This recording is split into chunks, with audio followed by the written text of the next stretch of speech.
You're listening to the Veterinary Innovation Podcast.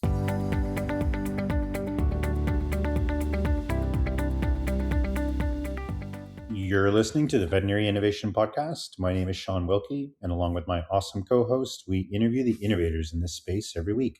Ivan, please introduce today's guest. Hey, I'm Zach, excited to introduce a colleague of mine, Dr. Lisa Beagan. Dr. Lisa is a practicing small animal veterinarian and entrepreneur with over 2 decades of clinical experience and an MBA. She's the founder of Your Vet Direction, where she has developed TESS, a triage platform designed to bring structure, safety, and efficiency to veterinary intake. Prior to veterinary medicine, she worked at General Electric, building a foundation in operational strategy and system design. I love that. That's my general topic. Dr. Beagan has been published in several veterinary publications and previously served as the Ask the Vet expert for VetCentric. Her work is focused on improving patient outcomes while reducing variability and burnout across veterinary teams. Lisa, welcome to the show. Thank you for finding the time. Thank you so much for having me. I'm excited to be here. So, Dr. Lisa, I do want to ask first before we jump into what you do, how does one did you get your MBA first and you were in General Electric and all that experience and then turned into veterinary industry? Because it's usually, whenever you talk to someone and say, I'm a vet, everybody's like, oh my God, I was 10 or 6 when I decided to be a vet. And then nobody did except the vets. But, but did you have a direction? I didn't want or plan to be a vet. And then I became one. So was that a dream of yours? And then you kind of took you on a long path, or how did you end up where you are? Yeah, I definitely took some circuitous paths. I started wanting to be a veterinarian. I knew from, like all of us or a lot of us from the age of whatever, 2, right? And I went to college and sort of had some, I guess I could just say I had some fun. And, as we all know, it's really hard to get into veterinary school. And I ended up getting recruited by General Electric my senior year. And it was a great job. And I thought, well, I know that's a given. So let me try it. So I went through one of their management programs and enjoyed it, but really felt like I was just missing my passion. So I took a huge risk. They had actually offered me a job in Chicago doing mergers and acquisitions. It was a great job. And I had already applied to vet school and I had to turn down the job before I knew if I got in. So I did that. And lucky for me, I got into veterinary school and became a vet.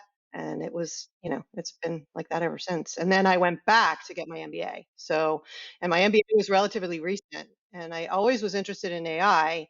And lucky enough, AI was occurring pretty significantly in the last few years.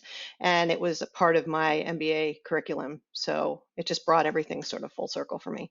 So, catch us up. So, General Electric, really great job, M&A opportunity, you go to vet school. What happened after you got out of vet school to get us to where you're at today? So I started as an equine vet in Maine, and I was given an opportunity to be a partner in a practice right out of school, which is crazy. But I guess with my business experience, it kind of helped. And then I started. Well, I worked for a few small animal practices for a while, and then I started my own. I started a mobile practice because I wanted to have some flexibility. And our mobile practice was one of the first ones really in the country. It was 25 years ago, so it's a long time.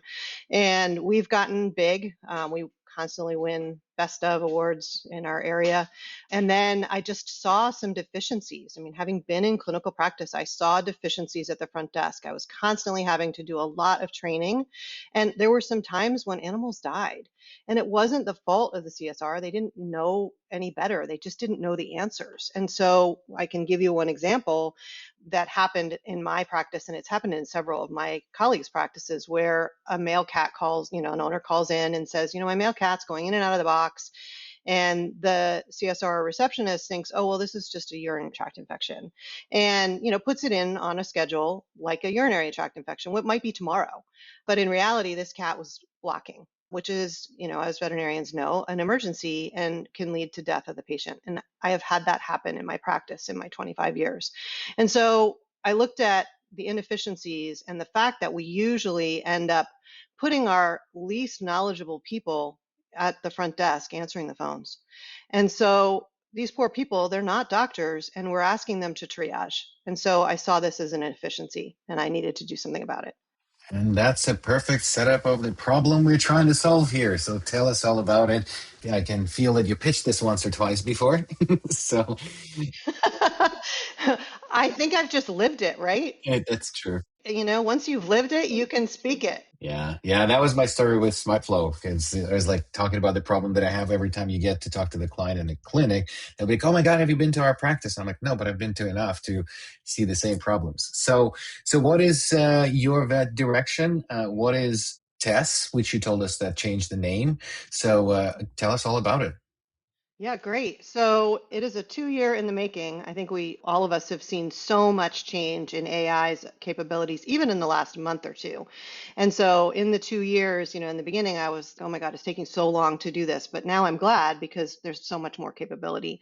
So what we did is I developed a decision tree model basically that allows us to choose the logic based on what's in a veterinarian's brain about triage. You combine all the different symptoms that you're seeing and what urgency does that give you?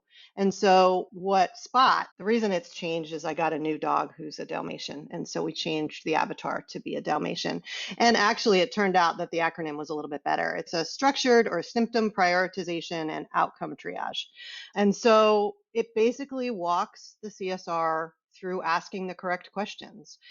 The client calls in, and what do we need to know in order to be able to determine urgency and decide when we need to book this appointment? And so that's what it does. It's not just a chat, it puts in guardrails. As we all know, healthcare and medicine, it's so important to be correct. You can't just be partially correct. ChatGPT can give us some answers, but they're not always right.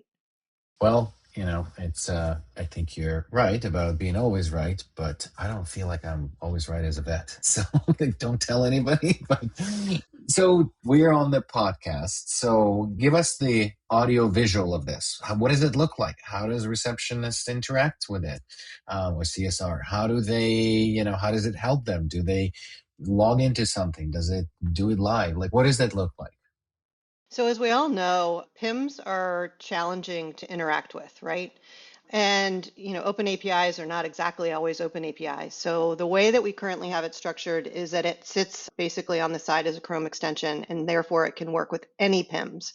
And it can capture all the information about a specific patient. So, a client calls in, the CSR answers the phone, they can pull up the sidebar basically that shows exactly what the patient is. And then it's got a free-form text box that they can enter the symptoms that this client is telling them, and it'll tell them the questions to ask. It basically gives them a script. And then at the end, or when it can correctly give it an urgency. And you mentioned, we're not always right, right? We're not. And so it always prioritizes up, right? So if there's a chance that this is urgent or an emergency, then it gets categorized as that. But anyway, so it'll give them a script in order to ask the questions. It also allows clinics to put in PDFs that they can crawl in order to get answers about, like, when are we open? What ER do we recommend? It just gives them some information at their fingertips that sometimes, my CSR comes back to me while I'm trying to see a patient. And this gives them a lot more knowledge to be able to answer it the way we want it to. Yeah, so if I can maybe help articulate what I've heard you say is you've got a Chrome extension that you can ask questions to that is kind of like your triage partner. And it's going to help you ask the right questions, help you process it. And this is happening while they're on the phone with the patient or the inbound inquiry. So I can imagine a situation where there's a lot of information being thrown at the CSR, and they might say something like, let me go and check with one of my colleagues. And really, they're just putting that on hold so they can type quickly enough into your tool to give them the next prompt to ask the next question. Does that make sense? Or do they type, or is it listening to the conversation? Like I didn't really. So our MVP right now is that they can type, but certainly, voice to text is very easy to do. And so that's our, on our runway to do. And, there's lots of things that we can integrate into this that, could include doing more of an AI agent, that can do a voice for us. But we really want the human in the loop to begin with because it's so important to make sure that everything's correct. You can't take the human out of the loop until you have had a lot of test cases and the model's learned and you're good. So I see so many applications of it. We have in our network of hospitals, we have 7 urgent care hospitals, and our CSRs are virtual. So they're not even in the hospital to ask someone. So they work from home, which works great, and you scale it really easily. But that's where you hire, like you said, someone the least trained. Now we train them remotely. They don't know what's going on in the hospital. So I can see a huge use for us. You might be getting a client here. And then, so let's pivot a little bit here and jump right in the rabbit hole of, well, what are you thinking in the last month? What came out and what's going on and how that's going to change what you do? So I think, in the last month, people are able to create their own agents, do all sorts of cool things. I think it won't change us in the short term because of the fact that we have the decision tree platform. I mean, it's over 5,000 nodes. I mean, it is immense. It also has, I forgot to mention, it also has toxin calculations. So if somebody calls in, it will calculate, based on what the owner says. And I've used it myself multiple times so that I can get an answer really quickly. So I think, in general, AI has gotten so much better in the last couple of months that it's allowed us to create something that was much more robust and correct. We were working with several tech companies in the last 2 years, and all of them struggled. They tried to use things out of the box, and it just was getting all the wrong answers. And I was like, this is never going to happen. And then all of a sudden, things got better, and it could traverse my logic, and it could actually get answers that worked. It wasn't trying to do stuff on its own as much. Yeah, that makes a ton of sense. So my next question for you is like, where do you see this going? So everything went right for the next 5 years from today. But what does this look like in 5 years? What does your company do? Use your imagination. And I do that every day, right? Don't we all, as entrepreneurs? We all look at it, right? So I think we either partner with really high functioning other entrepreneurs with platforms that would mesh really well, different scribe tools. I think that honestly, and I think you guys would definitely agree, our current PIMs, the way they are so archaic. And AI does such a good job at trying to do things that, are administrative. And really, our PIMs is administrative. So I see this sort of being an all encompassing platform that does all the things that a veterinarian needs to do on it, or just a practice in general needs to do on a daily basis, from intake to conclusion of sending the animal home to follow-ups. I think data is so important, and capturing all the data that occurs from that intake all the way to outcomes to help us be better veterinarians in general. That the sky's kind of the limit right now, right? There's so many things we can put together. Yeah, it's really interesting. I mean, we haven't talked about it on the show yet, but the whole concept of MCP and being able to access a data repository like a PIMS or any other tool and interact with it like we are doing now with Claude, with all of our tools. It seems like the rest of the world has like got this concept, and our lovely industry, veterinary medicine, is like, wait a minute, this throws a wrench in everything. And nobody's really kind of come out yet and said, we're going to be an open platform. This is what it's going to look like, and anybody can interact with it. We're still, I think, once again, we're still 10 years behind. We seem to kind of do these fits and starts in veterinary medicine, but there's a really interesting vision. What about next year? So, next year I'm hoping to be able to have more integrations, or maybe even a PIMS that just works with it seamlessly. I think it's so important to be able to have this data, and I think it's possible. I mean, I think within the next year, with the amount of things that happened in the last month or two, I think within the next year, or even what I just said, my pie in the sky may be a truth. Yeah, it's Sean asked this question, what's in 5 years? And I keep pulling myself back and saying, what's in 2 weeks? Where do you think we're going to be? Because like last week, Claude dropped 3 releases where I'm like, oh, I'm canceling these 5 subscriptions. So it's just insane what's happening today and next week. Exactly.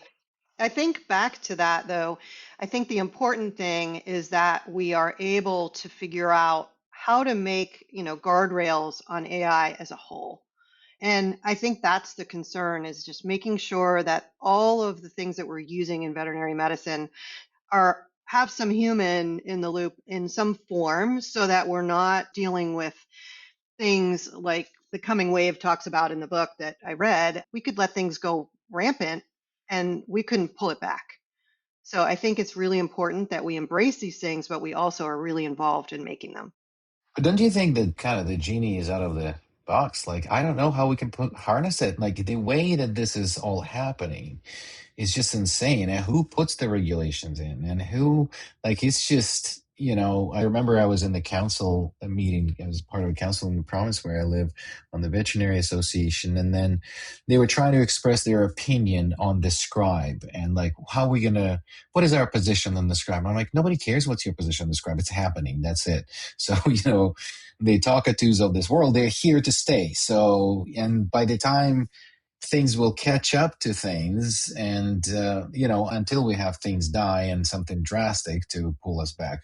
But isn't it too late? And we don't know where it's going. I don't think it's ever too late. The Talkatoos, the Your Vet Directions of the world, our responsibility is to create a platform that utilizes these tools, but also sets the bar, right? I mean, we can still utilize these tools. We just have to make sure that we're doing it in an ethical and appropriate manner.